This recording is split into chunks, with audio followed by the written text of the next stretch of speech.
పొందాము. తర్వాత ఇంత ఆనందం ఉంది కదా అని మళ్ళీ అక్కడ కూడా ఆగిపోదు అనమాట. ఓ ఇదే సాల్వ్ నాకు అక్కడ ఆగిపోదు, అక్కడ కూడా ఆగిపోదు. ఎందుకంటే అది కూడా ఆత్మ అనేది కూడా మనం అప్పటి వరకు ఏం తెలుసుకో, మనం ఆత్మస్వరూపం. మనం ఎంత ఆనందం ఉందంటే ప్రపంచంలో ఏది కూడా నాకు దుఃఖం ఇవ్వట్లేదు. ఎందుకంటే ఏదైనా కానీ లోపల ఉన్న ఆనందం ముందు బయట కనిపించే చాలా చిన్న విషయాలుగా కనిపిస్తుంది. ఎవరైనా తిడుతున్నా, లేకపోతే ఏదైనా నష్టం వచ్చినా, కష్టం వచ్చినా, చిన్న విషయాలుగా. ఇదంతా శరీరానికి ఇలా చేయి కట్టు. ఒకసారి ఒక ఆయన సదాశివ అని ఒక యోగి ఉన్నారు అనమాట. ఆయన వెళ్తుంటే రాజుగారు రాణిగారితో అక్కడ స్నానం చేస్తున్న సమయంలో పక్క నుంచి నడుచుకుంటూ వెళ్ళిపోతున్నారు. ఆయన రాజుగారు వెంటనే ఆయన కత్తి తీస్తే నరికేశారు, చెయ్యి నరికేస్తే చిరునవ్వుతో అలానే వెళ్ళిపోతుంటే ఇదేంటబ్బా, నేను ఎవరిని చెయ్యి నరికితే మామూలుగా రియాక్షన్ అయిపోయి గెలగలా కొట్టుకుంటారు. ఆయన అలా చిరునవ్వుతో వెళ్ళిపోతే వెంటనే రాజుగారు కాలు మీద పడి మరి క్షమించండి అని చెప్పి. అంటే శరీరానికి నొప్పి వచ్చినా, మనసుకు బాధ వేసినా ఏమి కూడా అవన్నీ చిన్న విషయాలుగా, నా లోపల ఉన్న ఆనందం ఉంది ఇదంతా అని చిన్న విషయాలు కనిపించడం అది ఆత్మానందం అనమాట. ఆత్మ 100% నిండింది. కడుపు నిండా తింటే ఒక తృప్తి ఉన్నట్టు ఆత్మ కంప్లీట్ గా నిండినప్పుడు ఆత్మలో ఆనందం. అంటే ఈ లెక్క చూస్తున్నప్పుడు జీసస్ సిలువ మీద ఉండి పట్టులో బల్యం పొడిచిన పాపం వాళ్ళకి ఏం తెలియదు క్షమించండి అంటే ఆయన ఫుల్ఫిల్ అయినట్టు అని అర్థం. అవును, అట్లా ఇంకా అంతకన్నా కూడా చెప్పుకోవచ్చు.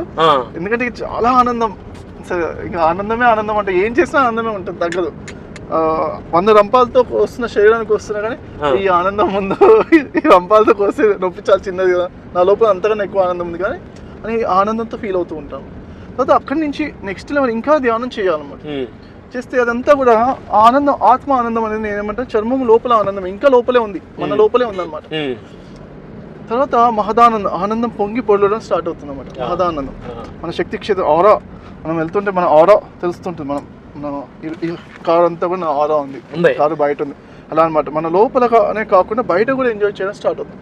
ఇది ఎనర్జీ. మన కళ్ళు మూసుకుని గమనించండి, మన లోపల చేతులు కాళ్ళు తెలుస్తున్నాయి కదా, లోపల ఒక ప్రెజెన్స్ తెలుస్తుంది మన లోపల ఉంది.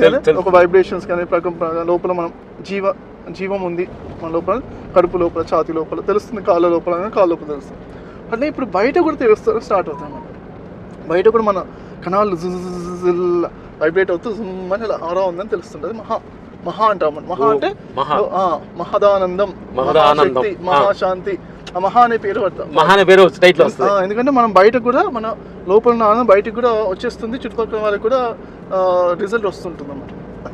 అది ఎక్కడి నుంచి అలా వస్తుంది ఇంకా పెరుగుతూ ఉంటే అప్పుడు మనకి ఇక అది ఆరా ఎంత బాగా పెరిగితే, నా ఆరాలో ఉన్న వాళ్ళందరూ ఎలా ఉంటారంటే, అమ్మ కడుపు లోపల బిడ్డ ఉన్నప్పుడు బిడ్డ అమ్మ ఇద్దరు ఒకటే కదా, కడుపులో ఉంది బిడ్డ. అలా అమ్మ బిడ్డ కడుపులో కాలుతో తన్నా కానీ అమ్మకు చాలా సంతోషం, కదులుతున్నా కానీ అట్లా మన చుట్టుపక్కల ఉన్న వాళ్ళు ఎవరు ఏం చేసినా మనకు ఆనందంగానే అనిపిస్తుంది. అది కూడా లోపల అనిపిస్తుంది. అవమానం పడ్డా, లాభం వచ్చినా, నష్టం వచ్చినా అక్కడ ఇక ఎదుటి వాళ్ళంటే ఇక్కడ ఇక ప్రేమ ఆనందం, వాళ్ళు నేను ఒకటే కదా అని ఫీలింగ్ స్టార్ట్ అవుతుంటున్నారు.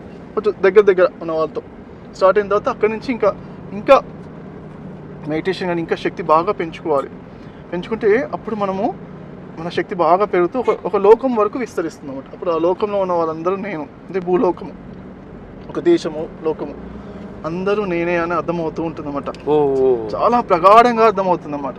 అలా అక్కడి నుంచి అది అందుకే అప్పుడు ఇక అద్వైతము నేను అప్పుడు చెప్తాను. అద్వైతం అంటే రెండు లేదు ఒకటే ఉందని, అనుభవపూర్వకంగానే. అది అనుభవం లేకుండా మాటలతో చెప్పేది వల్ల ఏం లాభం, ఏం కాదు అసలు. దానివల్ల ఏం లాభం లేదు.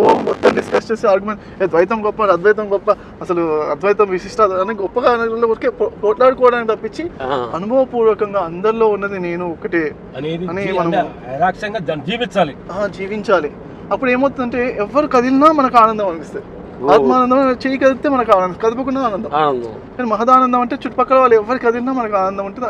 ఈ పరమానందం, బ్రహ్మానందం అంటే అంత విశ్వం అంతటా ఎంత అద్భుతమైన ఆనందదాయకం. పరమాత్మ సచ్చిదానంద స్వరూపం అంటారు కదా, అలా కాబట్టి అంత సృష్టి అంతా కూడా ఆనందం ఉంది అని మనం ఆనందాన్ని ఫీల్ అవుతూ ఉంటాం అన్నమాట ఎప్పుడు.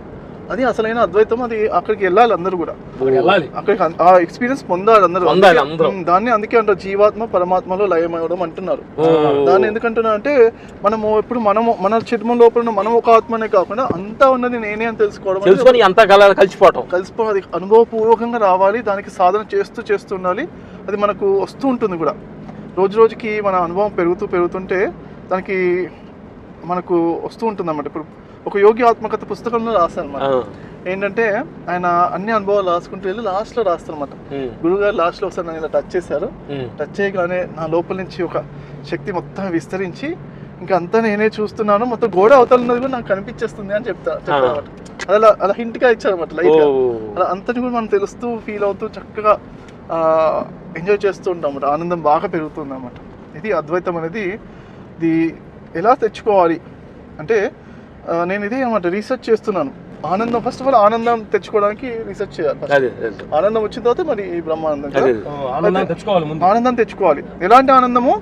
ఈ భూమి మీద ఇంకెటువంటిది ఏమి ఇచ్చినా కానీ నా లోపల అది క్లియర్ గా వచ్చినప్పుడు మనకు ఆస్తులు, పేర్లు, ప్రతిష్టలు, ఈ దేహం, రోగమోతులు ఏమైనా ఏమి ఇచ్చినా కానీ, ఎవరైనా గిఫ్ట్ ఇచ్చినా, తిట్టినా, ఏం చేసినా కానీ నా లోపల నా ఆనందం బయట చిన్నవే కదా, చిన్న మట్టి కన్నా చిన్నవే కదా అని క్లారిటీ క్లియర్గా మనకు తెలుస్తుంది అన్నమాట. అప్పుడు మన ఆత్మానందం, మనం ఆత్మతృప్తి పడింది అనమాట. అంటే పరిపూర్ణంగా మనం అర్థం చేసుకున్నాం, మన అసలు స్వరూపాన్ని మనం అర్థం చేసుకున్నాం. అక్కడ దాకా రావడానికి ఎలా అని నేను చూసాను అనమాట. ఏం చెప్పారంటే గాఢ నిద్రలో ఆనందం ఉంది అని చెప్తున్నారు. గాఢ నిద్రలో బ్రహ్మానందం ఉంది, ఆనందం ఉంది, బ్రహ్మానంద స్థితి ఉంది అని. కానీ గాఢ నిద్రలోకి వెళ్తే అందరం మర్చిపోతున్నాం, ఎరుక లేకుండా నిద్రపోతున్నారు. ఎవరైతే గాఢ నిద్రలో ఎరుకతో ఉంటారో వాళ్ళకు ఈ ఆనందం తెలుస్తుంది అని చెప్తున్నారు అనమాట. మన నిద్రలోకి వెళ్తుంటే ఎంత డీప్కి వెళ్తుంటే అంత ఆనందం వస్తుంది. ఆ టైంలో నిద్రలోకి వెళ్ళిపోయి తెలియకుండా వెళ్ళిపోతుంది. మనం ఎరుకతో నిద్రపోవాలి, గాఢ నిద్ర. అది దాని గురించి ఏం చేస్తా అంటే ఇప్పుడు డాన్స్ అండ్ మెడిటేషన్ ఒక కాన్సెప్ట్ తోటి ప్రాక్టీస్ చేపిస్తున్నాం. ఓకే, అది 3 hours అలా చేస్తుండాలి మనం. 3 hours 6 hours డాన్స్ చేయాలి, ఒక 5 నిమిషాలు మెడిటేషన్, డాన్స్ మెడిటేషన్. అలా చేస్తే కూడా పూర్తిగా అనుమను యాక్టివేట్ అవుతుంది. తర్వాత మళ్ళీ రిలాక్స్ అవుతాం. అప్పుడు రిలాక్సేషన్లో అవేర్నెస్ ఉంటుంది అన్నమాట. అలా